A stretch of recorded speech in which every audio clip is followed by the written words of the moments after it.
আমাদের আরেকটা দল আছে বাংলাদেশে, জামাত ইসলাম। ওরা কিন্তু আপনাদের চেয়ে স্মার্ট হয়ে গেছে।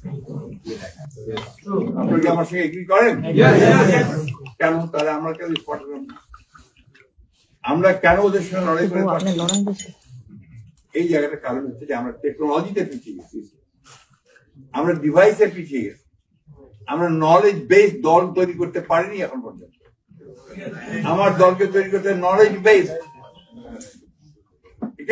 আজকে দেখেন সিরিয়াতে বিপ্লব হয়ে গেল না, একই কারণ, সিরিয়াতে সোশ্যাল মিডিয়া দিয়ে বিপ্লব হয়েছে। আমাদের অনেক ভাইরা এসছেন, সবাইকে শুকরিয়া জানাই। সভাপতিত্ব করছেন জনাব আব্দুল হাকিম। আইন শৃঙ্খলা বাহিনী, প্রশাসন, ভলান্টিয়ার্স, শুনেছি আমি প্রায় 5,000 ভলান্টিয়ার্স আপনারা নিয়োগ দিয়েছেন। আলহামদুলিল্লাহ, আলহামদুলিল্লাহ। অনেক গোছালো প্রোগ্রাম। আমার প্রাণ ঢালা ভালোবাসা জানবেন, আমার হৃদয়ের গহীন থেকে ভালোবাসা নিবেন, শুভেচ্ছা জানবেন সবাই। ঠিক আছে, ঠিক আছে। প্রিয় ভাইরা, আমরা আর কাল বিলম্ব না করে মূল আলোচনায় চলে যেতে চাই। আজকে যে টপিকের উপর আমি কথা বলবো, টপিকটা হচ্ছে peaceful coexistence and communal harmony, শান্তিপূর্ণ সহাবস্থান এবং সাম্প্রদায়িক সম্প্রীতি। আমাদের বাংলাদেশে সাম্প্রদায়িক সম্প্রীতি আছে না নাই? আবহমান কাল থেকে আমরা মুসলিম, হিন্দু, বৌদ্ধ, খ্রিস্টান, পাহাড়ি, নৃগোষ্ঠী মিলেমিশে একাকার, আমরা সবাই মিলে বাংলাদেশ। আওয়াজ করে বলেন ঠিক কিনা? আমাদের পারস্পরিক সম্প্রীতি, ভালোবাসা, সৌহার্দ্যপূর্ণ আচরণ, বোঝাপড়া, এটা বেশ মজবুত, বেশ মজবুত। তবে মাঝে মাঝে আমাদের এই সম্প্রীতির ভেতরে অনেকে ফাটল ধরাতে চায়। আমরা যে সুখে আছি, শান্তিতে আছি, এটা অনেকের ভালো লাগে না, ঠিক কিনা বলেন? আমাদের মধ্যে সাম্প্রদায়িক সম্প্রীতি, সৌহার্দ্যপূর্ণ আচরণ, ভালোবাসা, এটা আবহমান কাল ধরে আছে। তার প্রমাণ, আমরা তাফসিরুল মাহফিলের আয়োজন করলে আমাদের হিন্দু ভাইরা ডিস্টার্ব করে না, ঠিক কিনা? এবং আমি যদি বলি হাত তোলেন, হিন্দু ধর্মের কারা কারা এসেছেন, কত শত কত হাজার যে হাত উঠবে, আপনি অবাক হয়ে যাবেন। আমি চাচ্ছি না হাত উঠাতে। খুলনাতে সর্বশেষ যে আমি প্রোগ্রাম করে গেলাম, সেখানে কয়েকশো হিন্দু ভাই আসছে আমাদের আলোচনা শুনতে, আলহামদুলিল্লাহ। অনেক বৌদ্ধরা আসে, অনেক খ্রিস্টানরা আসে। এবার সফরেও অনেক হিন্দু ভাইরা আমার সাথে দেখা করেছে। তারা বলেছে, হুজুর আমরা আপনার আলোচনা শুনি। আলহামদুলিল্লাহ বলেন। So it's our responsibility to present our religion to our non-Muslim brothers and sisters. আমাদের অমুসলিম ভাই বোনদের কাছে ইসলামের সৌন্দর্য তুলে ধরা, এটা আমাদের দায়িত্ব। We all are the ambassador of Islam. আমরা প্রত্যেকে দায়িত্বশীল, আমরা প্রত্যেকে এক একজন ইসলামের অ্যাম্বাসেডর। আলহামদুলিল্লাহ বলেন। এজন্য এমনভাবে দ্য বিউটি অফ ইসলাম, ইসলামের সৌন্দর্য আমাদেরকে ফুটিয়ে তুলতে হবে, যাতে করে নন মুসলিমরা শাহাদা পড়ে, কালিমা পড়ে মুসলমান হয়ে যায়। অনেক নন মুসলিম ভাই বোন আমাদের হাতে শাহাদা পড়ে, কালিমা পড়ে মুসলমান হয়েছে, অনেক। সো আমরা যেন ইসলামের বিউটিটাকে তুলে ধরতে পারি এবং এই যে সম্প্রীতি, এটাকে যেন আমরা অটুট রাখতে পারি। আদতে আদতে বাংলাদেশের ইতিহাস বলে আমাদের দেশে কোনো দাঙ্গা নাই, আছে? লালমনিরহাটের ভাইরা আওয়াজ করে বলেন, আমাদের দেশে হিন্দু মুসলিম দাঙ্গা আছে? আমরা ভাই ভাই, আওয়াজ করে বলুন তো, আমরা কি ভাই ভাই? কিন্তু কিছু দুষ্ট লোক আছে, তারা আমাদের সম্পর্কের মধ্যে ফাটল ধরাতে চায়, ঠিক কিনা বলেন? মাঝে মাঝে ঝগড়া লাগাতে চায়। দেখবেন পত্রপত্রিকায় দেখা যায় বিভিন্ন ধর্মীয় উপাসনালয়গুলোতে হামলা চালানো হয়। এগুলো রাজনৈতিক উদ্দেশ্য প্রণোদিত, এগুলোর সাথে ইসলামের কোনো সম্পর্ক নাই। এজন্য এই দুর্বৃত্তদের ব্যাপারে আমাদের সাবধান থাকতে হবে। আমরা সবসময় যেমনি ঐক্যবদ্ধ, ইউনাইটেড, আমরা যদি এরকম ইউনাইটেড থাকি, এই সমস্ত দুর্বৃত্তদের কালো হাত ভেঙে দিতে আমাদের 1 ঘন্টাও লাগবে না। চিল্লায় বলো ঠিক কিনা? আমরা সংঘবদ্ধ থাকবো। এই যে আমাদের পিসফুল কোএক্সিস্টেন্স, শান্তিপূর্ণ সহাবস্থান। হিন্দুরা পূজা করে, যেদিন হিন্দুদের পূজা অনুষ্ঠান, আমরা ওই দিন তাফসির মাহফিল করি না, ঠিক কিনা বলেন? যেদিন আমাদের তাফসিরুল কোরআনের প্রোগ্রাম, ওই দিন আমাদের হিন্দু ভাইরা ডিস্টার্ব করে না। সুবহানাল্লাহ। হিন্দুদের পূজা অনুষ্ঠানে মাদ্রাসার ছাত্র যে পাহারা দেয়, গোটা বিশ্বে এরকম দৃষ্টান্ত নজির বিরল। ঠিক কিনা বলেন? আইন শৃঙ্খলা বাহিনীর পাশাপাশি মাদ্রাসার ছাত্ররা যে সেখানে পাহারা দেয়। গোটা পৃথিবীতে এই দৃষ্টান্ত আপনি পাবেন। মাদ্রাসার ছাত্ররা তারা তো কোরআনের ধারক, তারা হাদিসের ধারক, তারা কেন মন্দির পাহারা দিবে? এই সম্প্রীতিকে ধরে রাখার জন্য, এই সৌহার্দ্যকে ধরে রাখার জন্য, আমাদের পারস্পরিক ভালোবাসাকে অটুট রাখার জন্য। আওয়াজ করে বলতে হবে, ঠিক কিনা? এখন বলেন, আমাদের এই ভালোবাসা অটুট থাক আমরা চাই কি চাই না?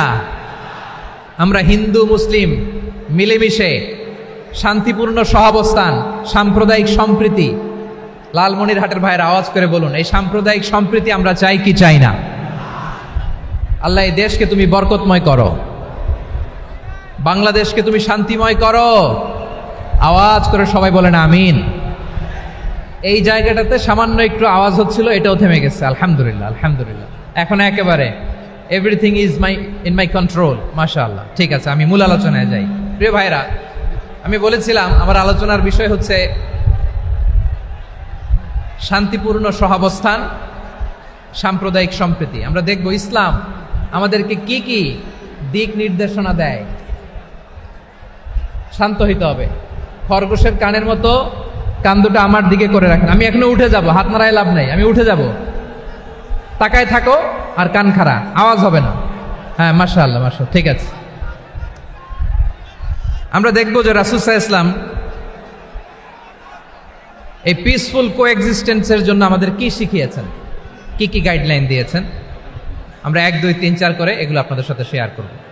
আমি আপনাদের খেদমতে সূরাতুল আনআমের 108 নম্বর আয়াত তেলাওয়াত করেছি। এখানে আল্লাহ রাব্বুল ইজ্জা ওয়াল জালাল তিনি ইরশাদ করছেন, ওয়ালা তাসুবুল্লাযীনা ইয়াদউনা মিন দুনিল্লাহি ফায়াসুবুল্লাহা আদওয়াম বিগাইরি ইলম কাযালিকা যায়্যান্না লিকুল্লি উম্মাতিন আমালাহুম সুম্মা ইলা রাব্বিহিম মারজিউহুম ফায়ুনাব্বিউহুম বিমা কানু ইয়ামালুন। রব্বুল আলামিন বলেন, গোলাম ও আমার ইমানদার বান্দারা শোনো শোনো, ও আমার বিশ্বাসী বান্দারা শোনো শোনো, লা তাসুবুল্লাযীনা ইয়াদউনা মিন দুনিল্লাহ ফায়াসুবুল্লাহা আদওয়াম বিগাইরি ইলম। ও আমার বিশ্বাসী বান্দারা, যারা আল্লাহকে ব্যতি রেখে, আল্লাহকে বাদ দিয়ে অন্য উপাস্যকে ডাকে, দেবীর পূজা করে, তোমরা খবরদার তাদের গালি দিও না। আওয়াজ করে বলেন, কি দিও না? আল্লাহ বলেন, ও বিশ্বাসীরা শোনো, যারা আল্লাহকে বেছে রেখে দেবীর পূজা করে, অন্য উপাস্যের পূজা করে, তাদেরকে ডাকে, ওই দেবতাদেরকে তোমরা গালি দিও না। যদি ওই দেবতাদেরকে গালি দাও তাহলে ভুলবশত, শত্রুতাবশত তারা তোমাদের রব আল্লাহকে গালি দেবে, ঠিক কি না? তোমরা যদি তাদের দেবতাদের গালি দাও, ওরা রেগে তোমার আল্লাহরে গালি দিবে, তাহলে আল্লাহরে গালি খাওয়ানোর কারণ হয়ে গেলাম আমি, ঠিক কি না বলেন?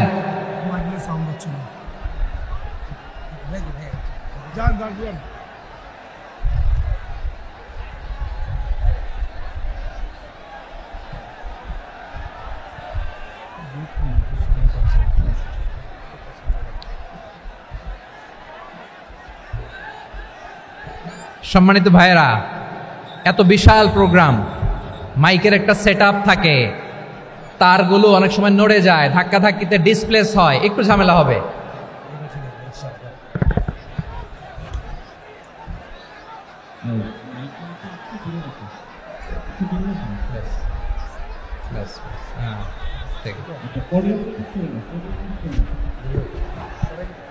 ঠিক আছে, একটু সমস্যা হবে মাঝে মাঝে। আপনারা শান্ত থাকলে, শান্ত থাকতে হবে। এইভাবে সাউন্ড নাই, এই নাই, এই বলতে বলতে আমার সময়ও নাই, উঠে যেতে হবে, এগুলো বোকামি। এই বিভাগীয় প্রোগ্রামগুলোতে যাই, চিৎকার চেঁচামেচি করে তোমরা আসো, সময় শেষ, আমাকে উঠে যেতে হয়। আমরা তো বঞ্চিত হলাম, গুরুত্বপূর্ণ অনেক কথা শোনাবো তোমাদের, অনেক। প্রিয় ভাইরা, আপনারা শান্ত হয়ে বসুন, শান্ত হয়ে। রব্বুল আলামিন বলেন, খবরদার বিশ্বাসীরা, আল্লাহ ছাড়া যারা অন্যান্য উপাস্যদেরকে ডাকে, দেবতাদেরকে ডাকে, তাদেরকে তোমরা গালি দিও না।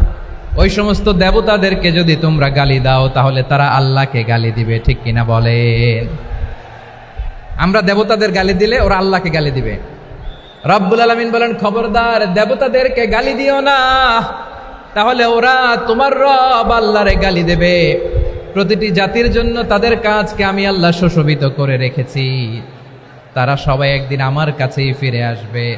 এরপর আমি রব্বুল আলামিন তাদের আমলনামা তাদেরকে জানিয়ে দেব। সুবহানাল্লাহ পড়ে। প্রিয় ভাইয়েরা, আল্লাহ তাআলা বলেছেন খবরদার গালি দিও না।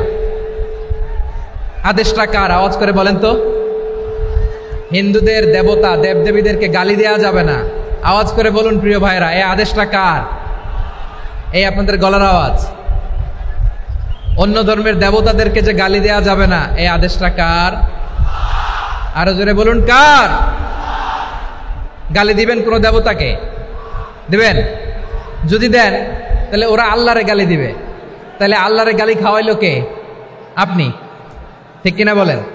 আমি আল্লাহকে গালি খাওয়ানোর কারণ হলাম, কারণ আমি যদি গালি না দিতাম ওরা আমার রবকে গালি দিত না। আওয়াজ করে বলেন ঠিক কিনা? তাহলে প্রিয় ভাইয়েরা, ইসলাম আমাদেরকে শিখায়, সূরাতুল আনআমের 108 নম্বর আয়াত থেকে আমরা বুঝলাম কোন ধর্মকে ছোট করা যাবে না। অন্য ধর্মকে ছোট করা মানে ইসলামকে ছোট করা। অন্য ধর্মের দেবতাকে গালি দেওয়া মানে আল্লাহকে গালি খাওয়ানো। আওয়াজ করে বলেন ঠিক কিনা? খবরদার, এটা করা যাবে না। আর অন্য ধর্মের দেবতাকে যদি আপনি গালি দেন, ওরা ইসলাম থেকে দূরে সরে যাবে। যাও ইসলামের প্রতি আকৃষ্ট হয়েছিল আর কোনোদিন ইসলামের ধারে কাছে আসবে না। আওয়াজ করে বলেন ঠিক কিনা?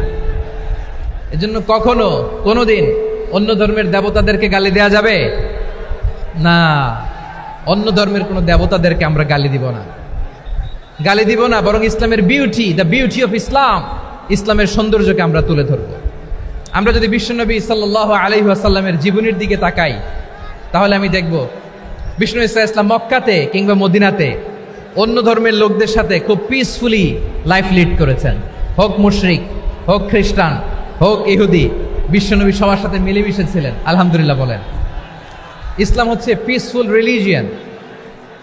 অন্য ধর্মের প্রতি সহনশীলতার সবক ইসলাম আমাদেরকে দেয়। কিন্তু প্রতিটি মুসলিমের এটা মনে রাখতে হবে, আল্লাহর কাছে পছন্দনীয় গ্রহণযোগ্য ধর্ম জীবনাদর্শ একটি, সেটা হচ্ছে ইসলাম। আওয়াজ করে বলেন সেটা কি? লালমনিরহাটের ভাইয়েরা আওয়াজ করে বলুন, আল্লাহর কাছে মনোনীত ধর্ম একটি, সেটা কি?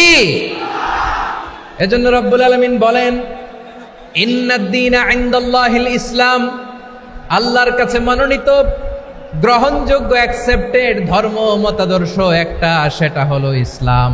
ইসলাম ছাড়া অন্য কোনো ধর্ম যদি কেউ তালাশ করে তার ওই ধর্ম আল্লাহ গ্রহণ করবে না। ওমাই ইয়াবতাগি গায়রাল ইসলামি দীনান ফালাই ইউকবালা মিন ওয়া হুয়া ফিল আখিরাতি মিনাল খাসিরিন।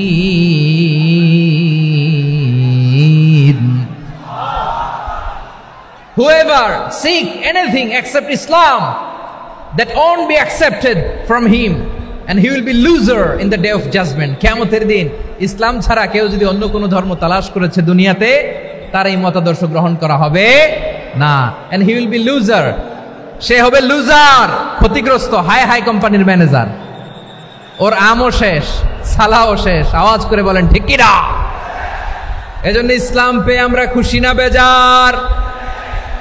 প্রত্যেক নামাজ শেষে আমরা আল্লাহরে বলি, আল্লাহ রাদিতু বিল্লাহি রাব্বা ওয়া বিল ইসলামি দীনা ওয়া বি মুহাম্মাদিন নাবিয়ান ওয়া রাসূলা। ও আল্লাহ, তোমারে রব হিসেবে পেয়ে আমরা খুশি। ও আল্লাহ, ইসলামকে ধর্ম হিসেবে পেয়ে আমরা খুশি। বিশ্বনবীকে আমাদের রাসূল পেয়ে আমরা খুশি। ঠিক কিনা বলেন? ইসলাম ছাড়া অন্য কোনো ধর্ম আমরা গ্রহণ করব না। ঠিক কিনা বলেন? আল্লাহর কাছে অ্যাকসেপ্টেড রিলিজিয়ান একটা, সেটা ইসলাম।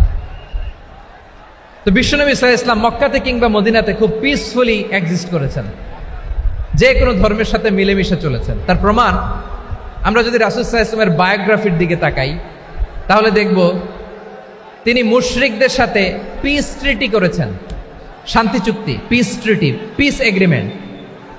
আপনারা হুদাইবিয়ার সন্ধির নাম শুনেছেন? আমার লালমনিরহাটের কলিজার টুকরা ভাইয়েরা, হুদাইবিয়ার সন্ধির নাম আপনারা শোনেন নাই? 6ষ্ঠ হিজরিতে বিষ্ণু ইসা ইসলাম মুশরিকদের সাথে এই ট্রিটি করেছেন, চুক্তি। কাদের সাথে? মুশরিকদের সাথে। আমরা তো মুসলমান বসতে পারি না, আমরা 2 মুসলিম ভাই একসাথে বসে চা খেতে পারি না, গল্প করতে পারি না। বিষ্ণু ইসা ইসলাম মুশরিকদের সাথে ট্রিটি করেছেন, হুদাইবিয়ার সন্ধি। এই সন্ধির আগে মক্কা থেকে কেউ মদিনায় যেতে পারে না, মদিনা থেকে কেউ মক্কায় যেতে পারে না। কিন্তু এই সন্ধির পরে ট্রাফিক স্বাভাবিক হয়ে গেল, মক্কার লোকেরা মদিনায় আসতে পারে, মদিনার লোকেরা মক্কায় আসতে পারে। এটাকে বলে সুলহে হুদাইবিয়া, the peace agreement of Hudaibiya, শান্তি চুক্তি। আমরা পৃথিবীতে এখন অনেক শান্তি চুক্তির নাম শুনি, এগুলো সব the piece treaty of Hudaibiya থেকে কপি করা। আল্লাহু আকবার। তাহলে বিশ্বনবী সাল্লাল্লাহু আলাইহি সাল্লাম তিনি যে শান্তিপূর্ণ সহাবস্থানে বিশ্বাসী ছিলেন, মুসলমানেরা যে অন্য ধর্মের প্রতি সহনশীল তার প্রমাণ হচ্ছে এই পিস ট্রিটি। শুধু তাই নয়, মাইকের সাউন্ডটা একটু বাড়াই দিতে হবে, খুব দুর্বল, একটু মজবুত করতে হবে, আর একটু ক্লিন করতে হবে, আর সবগুলা জায়গায় সাউন্ড যাচ্ছে কিনা একটু ক্রস চেক করতে হবে। হ্যাঁ, পাবেন দিচ্ছে mic operator, he is trying his level best, দিচ্ছে। মাইক অপারেটর যিনি আছেন, প্রতিটি জায়গায় প্রতিটি সাউন্ড বক্সে যেন আওয়াজ পাওয়া যায়, একটু ক্রস চেক করেন, সাউন্ডটাকে একটু স্ট্রং করে দেন। হ্যাঁ, ঠিক আছে, মাশাআল্লাহ। এদিকে তাকান, এদিকে। মক্কার পার্ট গেল, পিস এগ্রিমেন্ট করলেন, শান্তি চুক্তি। বিষ্ণু ইসা ইসলাম মদিনায় যেয়ে কি করলেন? মদিনায় যে বিষ্ণু ইসা ইসলাম মদিনা চার্টার করলেন, মদিনা সনদ, সাহিফাতুল মদিনা, এটার বলে মদিনা চার্টার। যে ওয়েস্টে, ইউরোপে, আমেরিকাতে তারা অনেক চার্টার করে, সব চার্টার মদিনা চার্টার থেকে কপি করা। আওয়াজ করে পড়েন সুবহানাল্লাহ। বিষ্ণু ইসা ইসলাম মদিনায় গেলেন, মদিনাতে মুসলিম, মুশরিক, ইয়াহুদি, এই 3 ধর্মের লোক মিলে সব স্টেক হোল্ডার যারা আছে সবাইকে নিয়ে বিষ্ণু ইসা ইসলাম মদিনা চার্টার করলেন, মদিনা সনদ, পড়েন সুবহানাল্লাহ। শুধু তাই নয়, মক্কাতে বিশ্বনবী পিস এগ্রিমেন্ট করলেন, শান্তি চুক্তি মুশরিকদের সাথে। মদিনাতে যে বিশ্বনবী মদিনা চার্টার করলেন, মদিনা সনদ করলেন ইহুদিদের সাথে। আবার মদিনাতে বিশ্বনবী ইহুদিদের সাথে পিস ডায়ালগ করলেন, ইন্টারফেথ ডায়ালগ করলেন, আন্তধর্মীয় সংলাপ করলেন, যেই সংলাপের মূল ভিত্তি ছিল তাওহীদ। মূল ভিত্তি ছিল কি? তাওহীদ। বিশ্বনবী ইহুদিদেরকে ডাকলেন, আহ্বান করলেন, কুল ইয়া আহলাল কিতাবি তাআলাউ ইলা কালিমাতিন সাওয়াইন বাইনানা ওয়া বাইনাকুম আল্লা না'বুদা ইল্লাল্লাহ ওয়া লা নুশরিকা বিহি শাইআন ওয়া লা ইয়াত্তাখিযা বা'দুনা বা'দান আরবাবাম মিন দুনিল্লাহ فإن تولوا فقولوا اشهدوا بأننا مسلمون। সুবহানাল্লাহ পড়েন। বিশ্বনবী মদিনার ইহুদিদের ডেকে বললেন, ও ইহুদিরা, শোনো শোনো, আসো এমন একটা আদর্শের প্রশ্নে আমরা একত্রিত হই, যে আদর্শের প্রচার তোমাদের নবীরাও করেছে, আমিও করি, যে আদর্শের কথা তোমাদের পবিত্র ধর্মগ্রন্থগুলোতে আছে, আমার কোরআনেও আছে, সেটা হলো তাওহীদ। আমরা এক আল্লাহ ছাড়া কারো ইবাদত করব না, আল্লাহর সাথে কাউরে শরীক করব না, আল্লাহ ছাড়া কাউরে রব মানব না। পড়েন সুবহানাল্লাহ। তাহলে আমার প্রিয় লালমনিরহাটের ভাইরা, মদিনাতে যে তিনি মদিনা চার্টার করলেন, মদিনা সনদ, পিস ডায়ালগ করলেন, শান্তির সংলাপ, ইন্টারফেথ ডায়ালগ করলেন, আন্তধর্মীয় সংলাপ, যার ভিত্তি ছিল তাওহীদ। সুবহানাল্লাহ পড়েন। তাহলে অন্য ধর্মের প্রতি সব সময় ইসলাম সহনশীল, টলারেন্স। যদি আপনি দেখতে চান ইসলামের নবী বিশ্ব নবীর দিকে তাকান, ঠিক কিনা বলেন? আমরা তো সংখ্যালঘুদের রাইটস প্রোটেক্ট করার জন্য কত আইন বানাই, কত বৈঠক করি, কত সংবাদ সম্মেলন করি। বিষ্ণু সাল্লাল্লাহু আলাইহি ওয়াসাল্লাম সংখ্যালঘুদের রাইটসের ব্যাপারে, অধিকারের ব্যাপারে যে কথা বলেছেন, শুনলে আপনি অবাক হয়ে যাবেন।